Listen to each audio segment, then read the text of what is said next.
కాబట్టి ఈరోజు ఆలోచన చేయాల్సినటువంటి అవసరం ఉంది. అధికారంలోకి వచ్చినటువంటి 100 రోజుల్లో ఇచ్చిన గ్యారెంటీలు అమలు చేయలేదు కాకుండా తెలంగాణ ప్రజల మీద పడి దోపిడీ చేసేటువంటి ప్రయత్నం చేస్తాం. ఈరోజు గ్యారెంటీల పేరుతో గారడీ చేసేటువంటి ప్రయత్నం చేస్తా ఉన్నారు.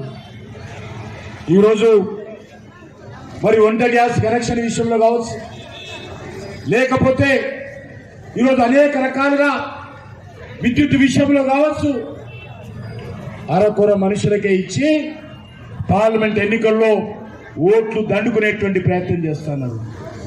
ఇది అసెంబ్లీ ఎన్నికల్లో ఇచ్చిన హామీ.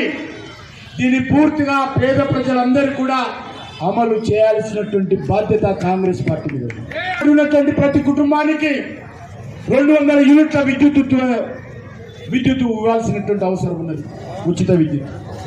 కానీ ఈరోజు ఆ రకంగా చేయడం లేదు. దరఖాస్తుల పేరుతో ప్రజలు మభ్యపెట్టేటువంటి ప్రయత్నం చేస్తూ ఉన్నారు. మరొక దిక్కు ఈ 2 పార్టీలు మజ్లిస్ పార్టీతో కలిసి తెలంగాణలో నరేంద్ర మోడీ గారి నాయకత్వంలో భారతీయ జనతా పార్టీ గెలవకుండా ప్రయత్నం చేస్తారు.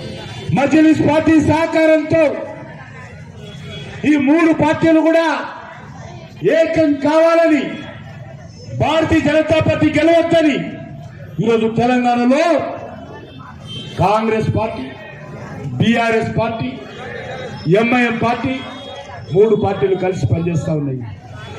ఈ కాంగ్రెస్ పార్టీ బీఆర్ఎస్ మధ్యలో ఎంఐఎం పార్టీ రాయబారాలు చేస్తా ఉన్నది. మీకు నరేంద్ర మోడీ గారు ఓడించాల్సిన అవసరం ఉందని చెప్పి ఈరోజు బీఆర్ఎస్ పార్టీ కాంగ్రెస్ పార్టీని ఏకం చేసేటువంటి ప్రయత్నం చేస్తా ఉన్నది. మరొక దిక్కు మాట మాట్లాడుతాను. బీఆర్ఎస్ బీజేపీ ఒకటే. ఈరోజు బీఆర్ఎస్ పార్టీ అది నిన్నటి పార్టీ. బీఆర్ఎస్ పార్టీ ఈ రాష్ట్రంలో పూర్తిగా చేయాల్సినటువంటి అవసరం ఉంది. భారతీయ జనతా పార్టీ స్వతంత్రంగా 17కు 17 సీట్లు పోటీ చేస్తాము, 17కు 17 సీట్లు గెలుస్తాము.